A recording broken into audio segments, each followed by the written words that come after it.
how to win a multiple offer situation. We're starting to see this happen again, like it was for the last couple of years when spring market rolls around. We're just seeing more bidding wars, dealing with this low inventory market. An average inventory in Cincinnati is about 4,500, 5,000 available homes. We've been hovering around 1,200, 1,100, give or take. So we're at 20-25% of capacity would be considered a normal market in Cincinnati. So interest rates are fluctuating in the 6% range. They have increased since when they were at their lows of the 2.5-3% range.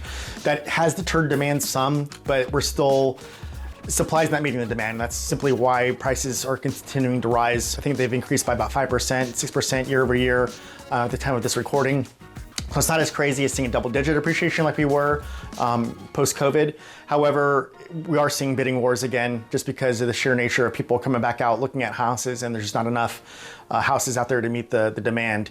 So typically I tell people it's kind of like a game of musical chairs. You might have one house, one chair that's available, and you're having a handful of people circling it trying to get it. Only one person can win.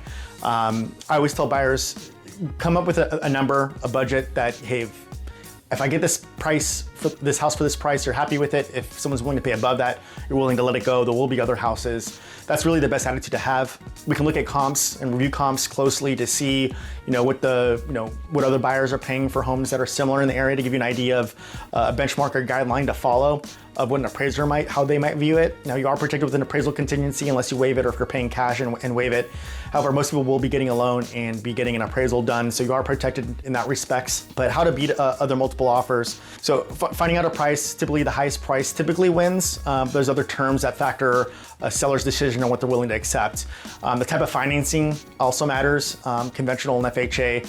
Most sellers, they're just trying to get the highest price and be able to close on their terms with the least amount of risk as possible getting to closing. So if you're putting very little down, low earnest deposit, the financing is, don't want to discriminate, but FHA sometimes can be looked at more poorly than someone who might be putting 20% down conventional. FHA loans, they do an inspection at time of appraisal, which could be just another potential hurdle. They look for safety concerns like peeling paint, missing handrails. I've seen FHA loans kind of get knocked for having older roofs that might need to be replaced.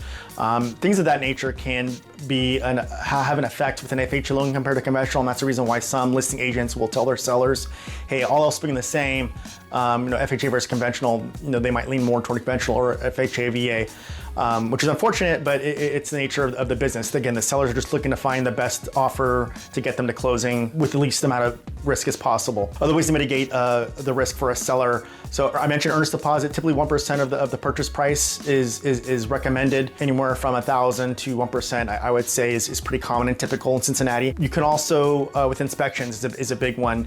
If you're willing to buy what they call as is, meaning, hey, we're telling the seller up front, we're not gonna ask you for repairs or credits. We're not gonna nickel and dime you for small little things, but still have inspection and inspection period.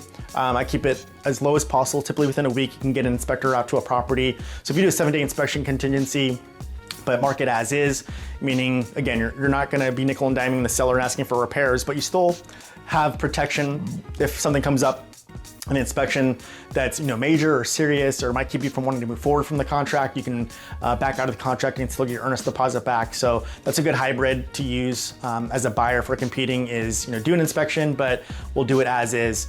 Unless the house, needs some work, or you're, first-time home buyer, you don't feel comfortable with having that kind of risk, you can do full-fledged inspections. Just be aware that other offers may have as is or might even waive the inspection. So that is an option too, is waiving inspections.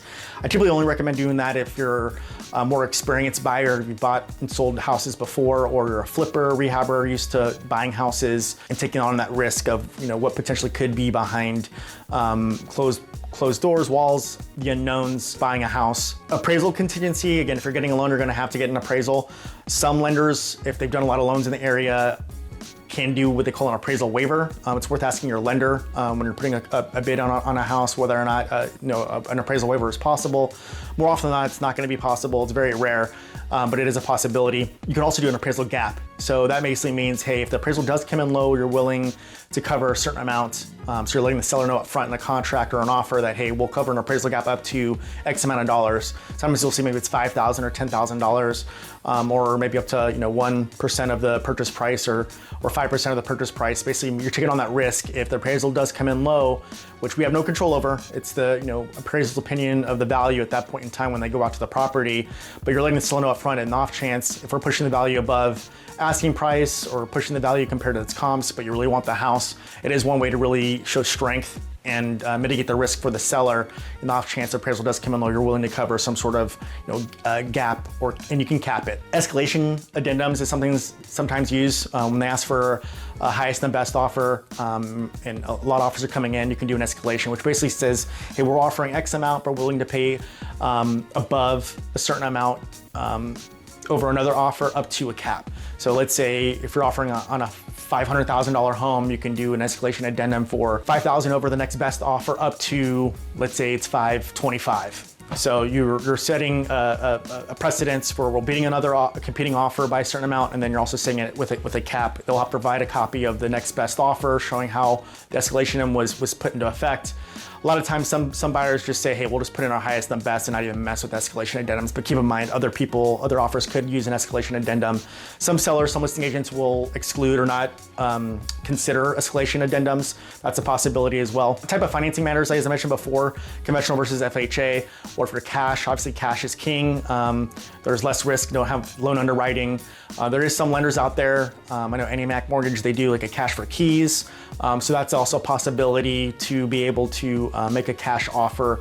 Typically, it's just a pre-underwritten loan and they're guaranteeing the loan. So again, we're just mitigating the risk for the seller that there's not gonna be an issue with the buyer getting the loan to close. Another thing that you can do is, this is my job really, typically as a buyer's agent, is reach out to a listing agent and ask, what's the seller's timeline? Is there a specific close date? Do they need occupancy after close? If you can be flexible with the seller's timeline for closing occupancy, that could be a big plus to making your offer stand out. And lastly, I would say a personal letter. Sometimes if you can put a personal touch to an offer. More often than not, the seller just cares about price and terms, but some empathetic sellers I have seen where a personal letter can make the difference, especially all else being the same. If they have 2 or 3 really strong offers and one has a personal letter and the seller can empathize with that buyer, sometimes that could be a reason for them choosing that offer. And I have seen an offer that wasn't the highest or the best per se as far as price and terms, but the letter is kind of what did it over, put it over the top. Now, I always tell buyers, it's one of those things, more often than not, the seller, all they care about is the price and the terms, but on some instances, some rare instances, I have seen it where a personal letter can make a difference. So I'll leave that up to the buyer if they do want to submit a letter or not. So hopefully this is helpful. Again, I go over these things whenever we're working together and we come across a home that you really like that turns out to be in multiple offers. We'll discuss these options and the pros and cons more in depth and figure out for yourself and decide for yourself what you feel comfortable with doing, because there is some risks involved with mitigating the risk for the seller. Hopefully, again, this is helpful. As always, reach out to me, you can call, text, or email, or visit me online at realtorincincinnati.com. Thanks.